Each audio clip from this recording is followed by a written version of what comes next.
विद्यार्थी मित्रों,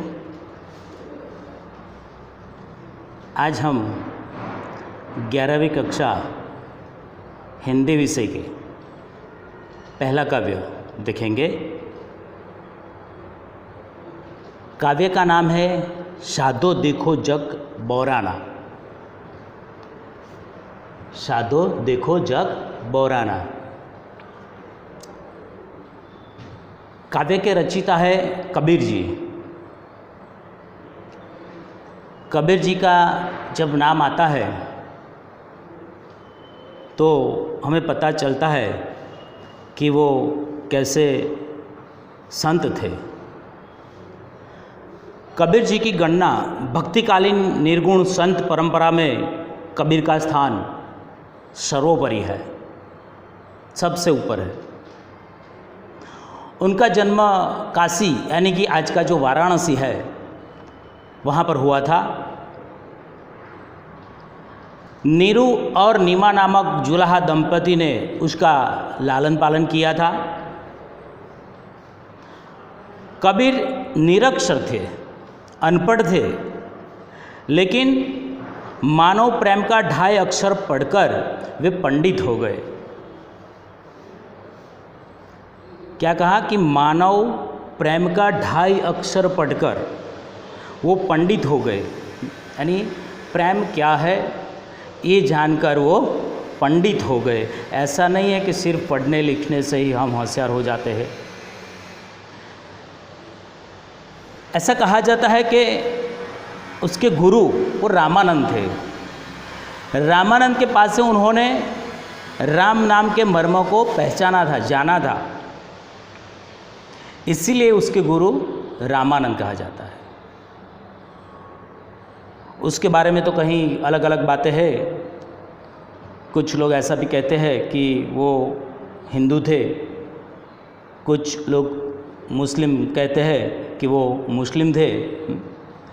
लेकिन यहाँ पर हमारी जो किताब के अंदर पढ़ने में आता है, इसकी हम बात करते हैं कि कबीर जी भक्त, कवि, संत और बहुश्रुत व्यक्ति थे। वो उसकी गणना संत में भी होती है, कवि में भी होती है। उनका व्यक्तित्व बहुश्रुत व्यक्तित्व था, सभी विषय पर वो जानकारी थी उनके पास। उन्होंने अपने युग में, उस युग में जाति पाति, कुरिवाज, अंधविश्वास, बाह्याडंबर, मूर्ति पूजा, अवतारवाद, इन सब के बारे में उन्होंने बहुत प्रकाश डाला है। उन सब के बारे में उन्होंने बहुत कुछ लिखा है। जाति पाति की बात करते हैं, कुरिवाज की बात करते हैं, अंधविश्वास, विश्वास नहीं मगर अंधविश्वास की बात करते हैं, बाह्याडंबर यानी कि बाहरी दिखावा, अंदर की बात कुछ अलग होती है और बाहर दिखाने की बात कुछ अलग होती है, ऐसे व्यक्ति है। और जो मूर्ति पूजा करते हैं और जो अवतार की बात करते हैं, उस युग में व्याप्त धार्मिक धर्म संबंधी संकीर्णता का खुलकर उन्होंने विरोध किया था। ऐसी जो सारी बातें थी उस युग के अंदर, उस युग में उन्होंने इन सभी बातों का जमकर विरोध किया था। किसी से वो डरे नहीं थे। उन्होंने उन सभी बातों का विरोध किया था और वो सब आज हमें उनके इस साहित्य के अंदर देखने को मिलता है। उनके पास अनुभव का असीम भंडार था। अनुभव के खरेपन और व्यर्थार्थ बोध से उत्पन्न कबीर की कविता आज हमें सुनने को मिलती है। तो यहाँ पर एक ऐसी कबीर की जो कविता है, जो पद है, इस पद के बारे में हम आज 11वीं कक्षा का ये जो पहला काव्य है, काव्य के रूप में यहाँ पर इस पाठ्य पुस्तक में है, साधो देखो जग बौराना। यानी कबीर जी हमें कहते हैं कि साधो देखो ये जग कैसा है, ये दुनिया कैसी है, इसके बारे में बताया। हमें जानना है, हम इस दुनिया के अंदर रहते हैं, इस संसार के अंदर, इस पृथ्वी के अंदर हमारी जो उत्पत्ति हुई है, तो हमें सब कुछ जानना चाहिए। हमारे पास सभी प्रकार का ज्ञान होना चाहिए। तो इस ज्ञान की जो बात कही है यहाँ पर, सच्ची बात बताई है, वो कैसी बात है? इसलिए हमें जगाने की बात करते हैं कि देखो देखो ये जग कैसा है, ये दुनिया कैसी है, ये दुनिया के अंदर किस किस प्रकार के लोग रहते हैं।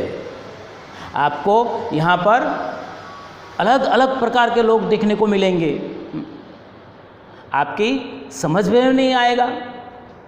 कुछ लोग ऐसे भी होते हैं, कुछ बोलते हैं अलग और करते हैं कुछ अलग, ऐसे होते हैं। इसीलिए यहाँ पर कबीर जी ने अपने समय की जो जाति पाति कुरिवाज अंधविश्वास मूर्ति पूजा इन सब को लेकर यहाँ पर जो बात कही है, और इस बात को हमें जानना है कि सच्चे व्यक्ति को हमें जानना है कि सच्चा व्यक्ति कौन है, हमें सच्चा ज्ञान कौन देता है, ये हमें जानना चाहिए। क्योंकि इस समाज के अंदर ऐसे भी लोग होते हैं, अलग अलग किस्म के लोग होते हैं, लेकिन हमें किसकी बात सुननी है किसकी बात नहीं सुननी है ये हमें तय करना है। इसीलिए यहाँ पर कबीर जी ने कहा कि साधो देखो जग बोराना। बोराना शब्द है, इस बोराना शब्द का अर्थ होता है पागल होना अथवा दीवाना। कि देखो ये जग कैसा है, बोराना है, पागल जैसा है, दीवाने जैसा है, ऐसी बात करते हैं। इसीलिए हमें इन सभी बातों का ख्याल रखना चाहिए। कैसा है जगत, पहली जो उनकी पंक्ति है उस पंक्ति में क्या कहा है, साची कहो तो मारन धावे। क्या कहा है कि साची कहो तो मारन धावे, झूठे जग पतियाना, झूठे जग पतियाना। एक कबीर जी का मेन ये पद की जो लाइन है इसमें कि साची कहो, साची का मतलब है सच, सच्चा, सत्य। जमाना कैसा है कि साची कहो तो मारन धावे, धावे का मतलब दौड़े, मारने के लिए दौड़े। समझे आप कि सच्ची बात आज आप किसी को कहने के लिए जो जाते हो तो उनको बुरा लगता है, सच्ची बात सुनने के लिए कोई तैयार ही नहीं होता है। इसीलिए कहा कि साची कहो तो मारन धावे, मारने के लिए दौड़ते हैं, सच कहो तो। और झूठे जग पतियाना, जमाना कैसा है, झूठों का जमाना है।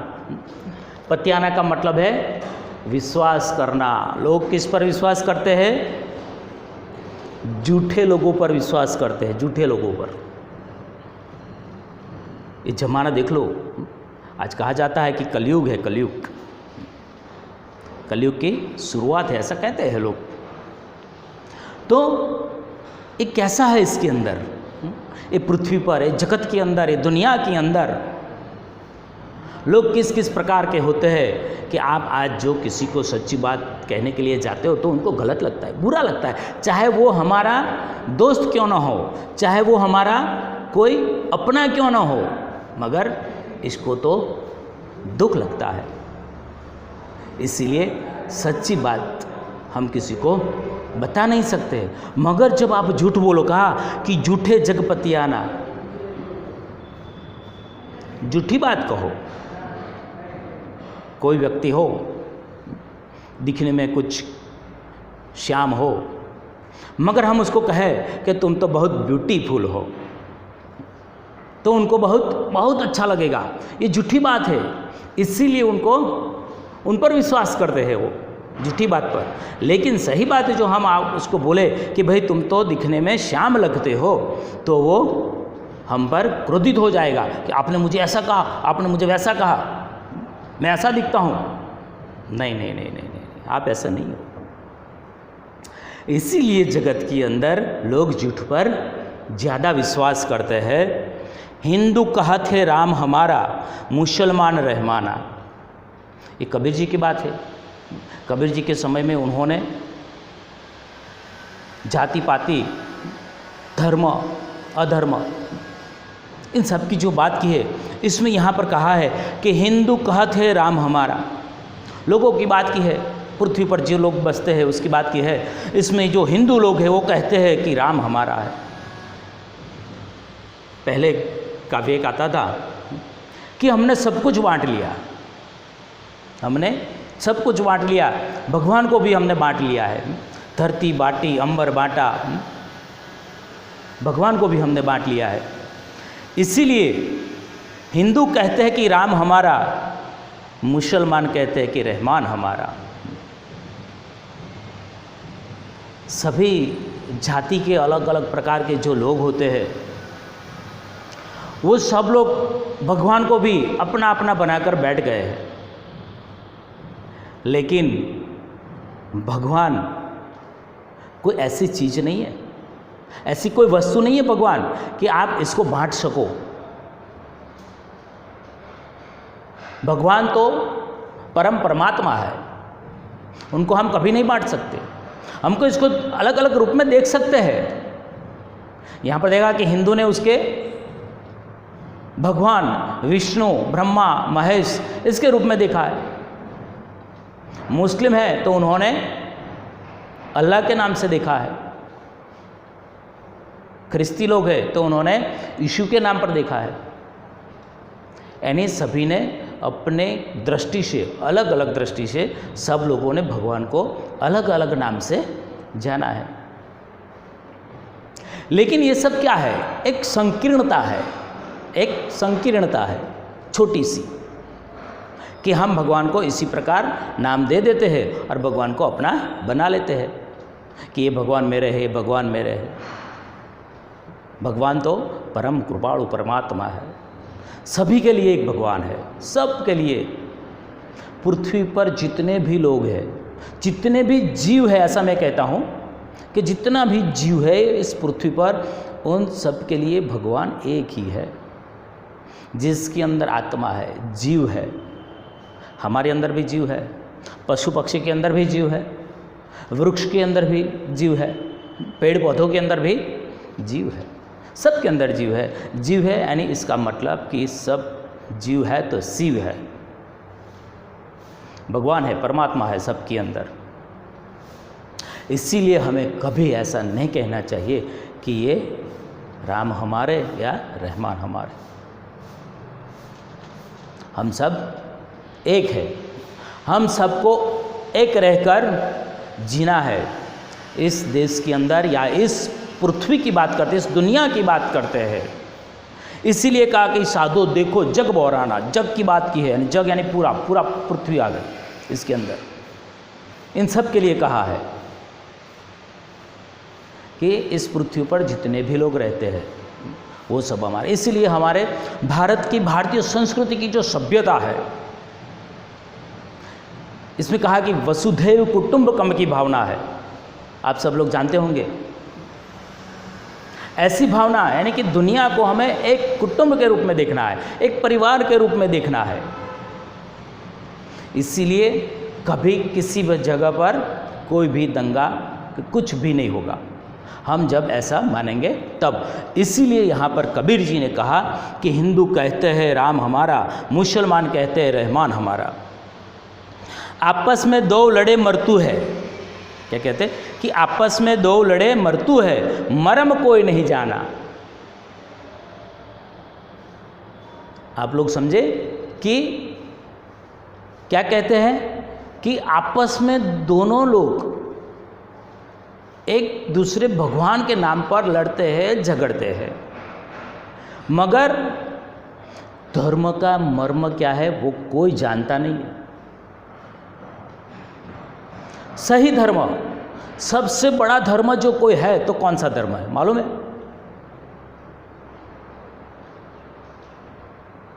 मानव धर्म सबसे बड़ा। इस दुनिया के अंदर, इस पृथ्वी के ऊपर जो कोई भी धर्म है तो वो धर्म है मानव धर्म है। इसके आगे कोई धर्म नहीं आएगा। इसीलिए कहा कि कोई किसी को कुछ भी जानते नहीं है लोग, मगर फिर भी कहते हैं कि आपस में दो लड़ते हैं, मरम कोई नहीं जानते हैं। वो कहते हैं कि हम हिंदू हैं, वो कहते हैं कि हम मुस्लिम है, लेकिन लड़ते दोनों हैं, मगर धर्म के मर्म को कोई जानता नहीं है। बहुत मिले मोही नेमी, धर्मी प्रात करे स्नाना। बहुत लोग मिलते हैं। और मोहि नेमि धर्मी प्रातः करे स्नाना। स्नाना का मतलब है स्नान, यानी ऐसे नेमी यानी कि जिसका नाम बहुत बड़ा नाम होता है। ऐसे कितने भी लोग हैं जो अपने को कहते हैं कि हम बहुत धर्म प्रेमी हैं, हम बड़े धर्म वाले लोग हैं, ऐसा कहते हैं। इसीलिए कहा कि बहुत मिले मोहि नेमि धर्मी प्रातः करे स्नाना। सुबह में उठकर स्नान करना, ऐसे लोग होते हैं। वो तो हमारी सामान्य क्रिया है। सब लोग सुबह में उठकर अपनी जो भौतिक क्रिया है वो सब पूरी करते ही है। लेकिन ऐसा नहीं है कि मैं इस धर्म का हूँ इसीलिए मैं ऐसा करता हूँ। वो दूसरे धर्म वाले हैं, वो ऐसा नहीं करते, ऐसा नहीं है। लेकिन ये हमारे जीवन का एक मकसद होता है। इसीलिए हमें सुबह में उठकर क्या करना है वो हम जानते हैं सब लोग। हमें स्नान करना है, हमारी सब भौतिक क्रियाएं करनी है, प्रभु का नाम लेना है। हम किसी भी प्रभु को मानते हैं, किसी भी रूप में मानते हैं, सिर्फ इसकी हमें मन में अर्चना करनी है, प्रार्थना करनी है उसकी।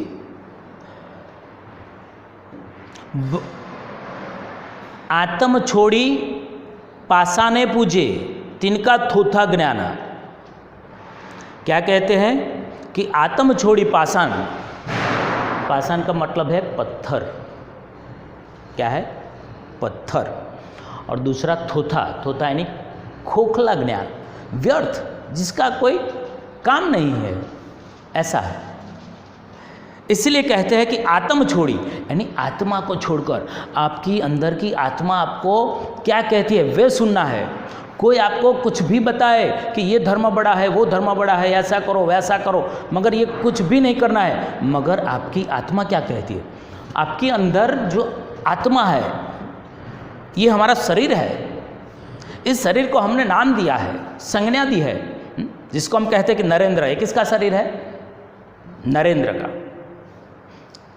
इसको पहचानने के लिए, इस शरीर को पहचानने के लिए हमने ये नाम दिया है, संज्ञा दी है उसको नरेंद्र का।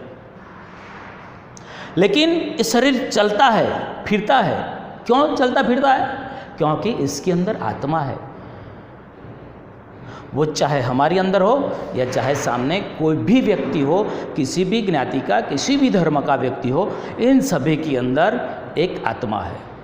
इसीलिए ये उनका शरीर चलता है। लेकिन जब इसमें से वो जो आत्मा निकल जाती है तो वो क्या करता है? हम जानते हैं कि भाई शरीर है, इस शरीर को हम अपने धर्म और अपने रीति और रिवाज के अनुसार हम इसको अंत करते हैं। ये सब एक कर्म है। लेकिन सही बात क्या है, सच्ची बात क्या है, वो हमें जाननी पड़ेगी। इसीलिए कहा कि आत्म छोड़ी पाषाण पूजे, यानी अपने आत्मा की बात को सुनो।